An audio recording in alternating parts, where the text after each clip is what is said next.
Olá, pessoal, bem-vindos à disciplina do jornalismo em quadrinhos. A gente vai falar um pouquinho sobre a história dos quadrinhos e a razão disso.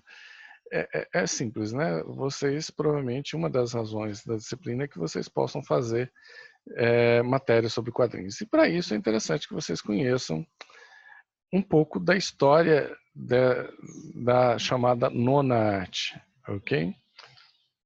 Então, vamos falar um pouquinho sobre como é que surgem as histórias de quadrinhos, que essa é a primeira grande dúvida. Há alguns autores que dizem que os quadrinhos surgem na Alemanha, outros no Brasil e outros nos Estados Unidos. Vamos entender um pouquinho isso. Em 1865, começa a ser publicado lá na Alemanha o Max and Moritz. Aqui no Brasil foi conhecido como Juca e Chico. Era do William Bush. Esses personagens são muito populares, eles foram muito populares, até hoje eles são conhecidos e publicados lá na Alemanha.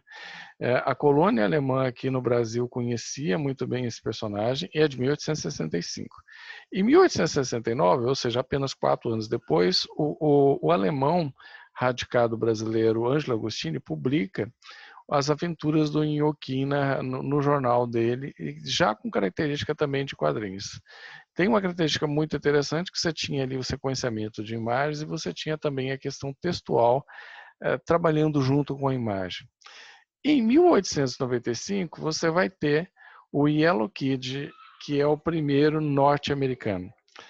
O Yellow Kid foi considerado durante muito tempo a primeira história em quadrinho, né? E você vê que ele é muito posterior aos dois, tanto ao alemão quanto ao brasileiro. Ele publica esse material no jornal, exatamente nos chamados Penny Press, né? Que é para quem lembra das aulas de introdução ao jornalismo, né? A gente falava sobre os Penny Press. E eram jornais que eram publicados e tinham tiragem de milhões de exemplares. E esse material, por ele ter ganhado uma popularidade muito grande, um alcance muito grande, alguns consideraram durante muito tempo ele como primeiro história em quadrinhos. Vocês viram aí que não foi. Aí começaram a se dizer que era primeiro que tinha usado o balão, também não é verdade.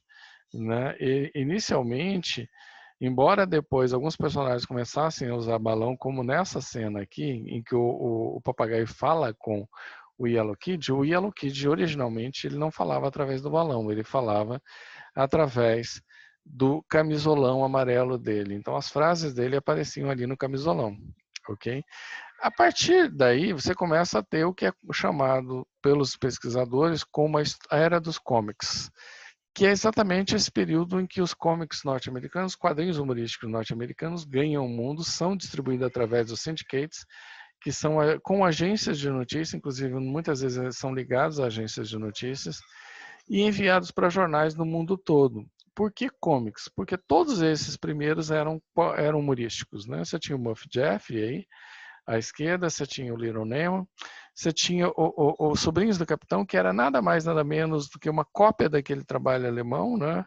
O Moffs und Moritz, e você tinha o Ferdinando aí e vários outros que faziam essa era do comics.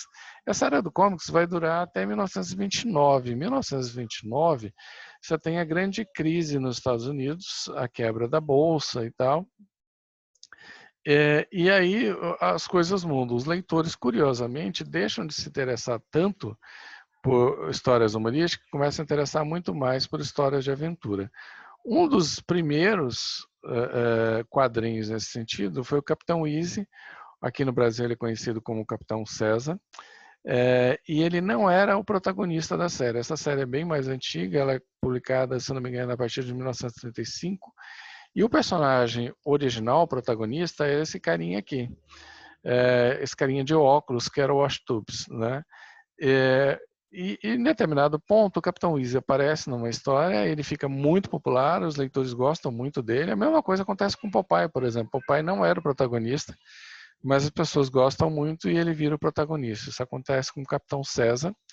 E a tira se torna uma tira de aventura. Ela é considerada por muitos autores como a primeira dessa era da aventura. E aí você vai ter 3 personagens que vão ser fundamentais aí para essa era de aventura. Tarzan, o Rei das Selvas, Buck Rogers, que é ficção científica, e Dick Tracy, que é policial. Você vê que é aventura, policial e ficção científica. Nenhum desses três era da King Feature Syndicates, que era o principal syndicate, né, a principal distribuidora de tiras da época. Então, de repente, como imagina a Globo, por exemplo, que surgisse um novo tema, uma nova atração que apenas eles não tinham.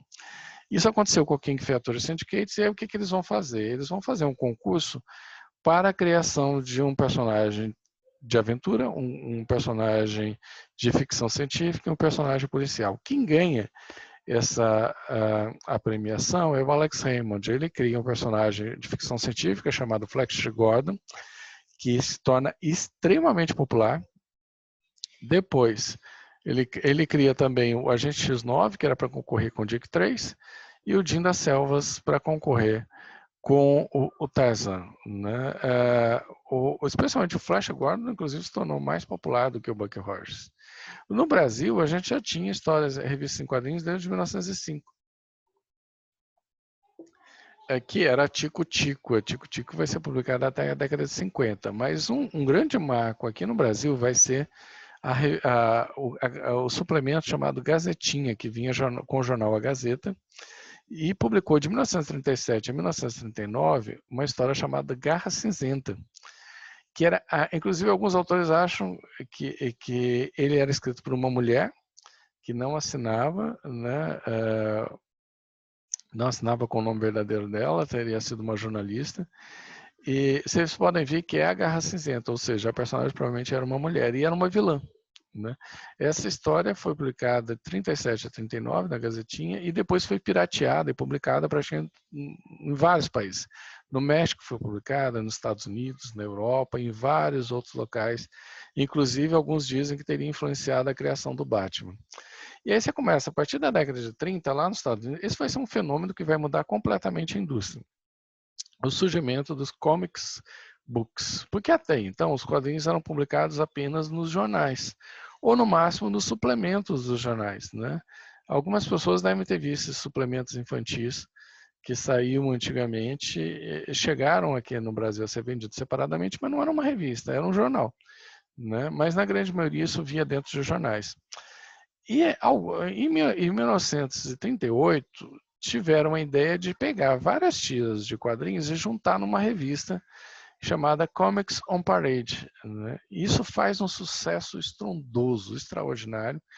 E aí começa uma correria entre os editores norte-americanos, muitos deles vindos dos Pulp Fictions, que queriam cada um ter a sua Comic on Parade, né? a sua própria revista de quadrinhos que vendia muito. Lembrando que nessa época todos os grandes donos de editoras que vão publicar quadrinhos são todos judeus, né? E a Era de Ouro ela vai ser marcada principalmente pelo surgimento do Super-Homem, que é no final da década de 30, na revista chamada Action Comics. Os criadores tinham tentado tudo quanto é coisa, tinham tentado jornal, tudo, ninguém aceitava e mandaram para um agente, e o agente viu esse material e acabou, olha, né, ofereceu para hoje em dia considerada DC Comics, vocês querem publicar isso aqui? E eles publicaram, mas eles nunca imaginaram que faria tanto sucesso. E aí a Action Comics, é esse número 1, que é com a capa com o Super-Homem quebrando aí um Fusca, né? Ela faz um sucesso estrondoso, mas isso muda completamente. E aí todo mundo queria não só ter a sua revista em quadrinho, mas queria ter o seu super-herói. Então começa aí o que era no Brasil conhecido como a Era dos Gibis. No Brasil, quem vai iniciar a Era dos Gibis vai ser o Adolfo Eisen, que era um jornalista do jornal O Globo, que consegue uma passagem para os Estados Unidos, e ele vai lá e ele encontra com todo esse fenômeno dos comic books invadindo as bancas norte-americanas, e ele diz assim, caramba, isso aqui vai fazer o mesmo sucesso no Brasil. E ele traz a ideia, ele compra o direito de vários personagens, já faz a negociação lá e oferece para o Roberto Marinho. O Roberto Marinho não aceita. E aí ele procura fazer do próprio bolso mesmo, ele lança depois o suplemento juvenil, né, dentro do jornal A Nação, Posteriormente, ele vai transformar isso na editora Ebal, e aí o Roberto Marinho vê que o suplemento juvenil faz um sucesso extraordinário, ele lança o Globo Juvenil, né? E aí começa a grande briga no Brasil, vai ser a grande briga dos gibis, que era entre a Ebal e a RGE. O que acontece? O Eisen, para evitar que o Globo lançasse o Globinho, ele lança o Lobinho, já como uma revista mesmo, colorida, capa colorida, já como a gente conhece mesmo o gibi. O Marinho, como ele não podia lançar o Globinho, que seria, né, o nome do jornal dele era Globo, então era natural chamar de Globinho. Como ele não podia, porque todo mundo ia achar que era cópia do Lobinho, ele lança o gibi. E fica tão popular que se torna, né, nome de quadrinho mesmo, né? As pessoas não falam. E aí ele cria a editora RGE. Enquanto o Eisen cria a Ebal, que é a editora Brasil América, o antigo patrão dele cria a RGE, que era Rio Gráfica e Editora. Exatamente nesse período também você tem os heróis começam a entrar na guerra, e os heróis norte-americanos todos, evidentemente, entram lutando contra os nazistas. Você tem aí o Super-Homem arrombando um tanque nazista, você tinha o Capitão América no primeiro número dando um soco com Hitler. A relação entre esses quadrinhos e os acontecimentos históricos ali era muito forte nesse momento. Mas no final da década, os super-heróis entram em declínio, né? Eles começam os editores são obrigados a procurar novos gêneros. Um deles vai ser o terror. Aí começa a era do terror, né? A EC Comics é um ótimo exemplo disso.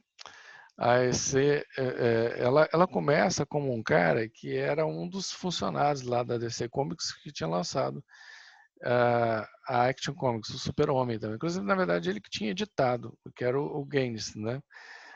Ele edita a Action Comics, ele percebe que chegou no ponto que ele diz assim, caramba, eu tenho toda a expertise, eu sei fazer, eu vou fazer minha própria editora. Ele cria esse Comics e morre logo depois. E o filho dele, que era o William Gaines, o William Gaines simplesmente se vê como uma editora que ele não sabia o que fazer, né? Porque ele não tinha experiência com isso. E aí um cara que era desenhista e roteirista chamado Alfenstein procura ele e diz assim, olha, você não sabe o que fazer, vamos lançar quadrinhos de terror. E os quadrinhos de terror da DC Comics se tornam extremamente, mas extremamente populares. Vocês não têm ideia do quanto isso fez sucesso nos Estados Unidos e no Brasil também, né? Isso chama a atenção do senador McCarthy, que é do marcatismo, muitos de vocês já devem ter ouvido falar, que era o cara que perseguia comunistas. Então ele começa a dizer que isso aí estava corrompendo os jovens e tal, e ele acha um psicólogo chamado Frederick Werther, que diz para ele, olha, isso aí se hoje em dia tem jovens que estão tendo, que estão tornando marginais, que estão roubando, que estão prostituindo, é por causa das histórias em quadrinhos, né? Isso cria uma briga muito grande lá nos Estados Unidos, inclusive as editoras, para se proteger, a Marvel, a DC, hoje em dia eu estou falando dos nomes que são mais conhecidos, né? Elas chegam a fazer um código de ética para praticamente proibir as revistas da DC. E essa vendia mais do que elas, mas eles proibiam, por exemplo, o nome terror, não podia ser usado a palavra terror em lugar nenhum, pavor, qualquer coisa assim. A EC Comics ela sobrevive só por causa da revista Mad. No Brasil, isso vira uma briga de gigantes, porque o Roberto Marinho ele tinha a RGE, que era realmente o que dava lucro para ele. E o Samuel Werner, que era do jornal Última Hora, que era inimigo do Roberto Marinho, começa a fazer uma campanha contra as histórias em quadrinhos exatamente para acabar com a fonte de renda do Roberto Marinho, né? Lá nos Estados Unidos, a única revista que sobreviveu a isso foi a Mad, que não era de terror, né? E ela era uma revista humorística, da EC Comics faz um sucesso extraordinário depois.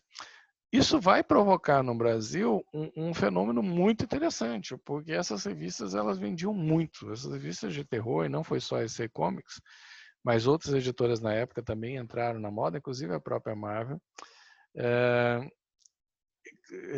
começaram a ser vendidos aqui também via, né, distribuidoras e tal, que repassavam essas histórias a preços muito baratos. Isso começa com uma editora lá de São Paulo chamada La Selva, que primeiro publica um super-herói chamado Black Terror, né, que era o terror negro. Eles publicam o terror negro lá no início da década de 50 e o personagem fez um relativo sucesso, só que deixa de ser publicado nos Estados Unidos.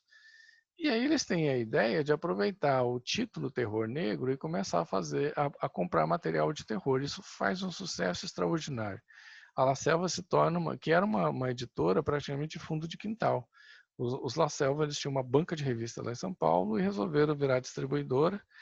E aí resolve virar editora também com o terror negro e faz um sucesso extraordinário.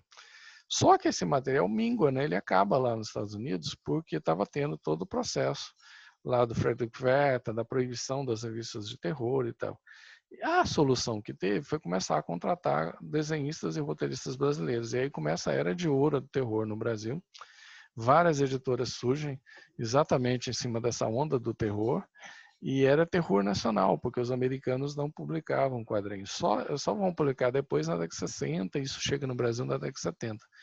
Mas durante muito tempo eu separei aqui algumas revistas, a revista, aqui a Terror Negra da década de 50, essa aqui Seleções Terror da década de 60, a Espectro da década de 70, e a Calafria da década de 80 e 90, ou seja, durante décadas de 50, 60, 70, 80 e 90, são 4 décadas, nós tivemos pelo menos uma revista de terror nas bancas mensalmente, em alguns casos até quinzenalmente.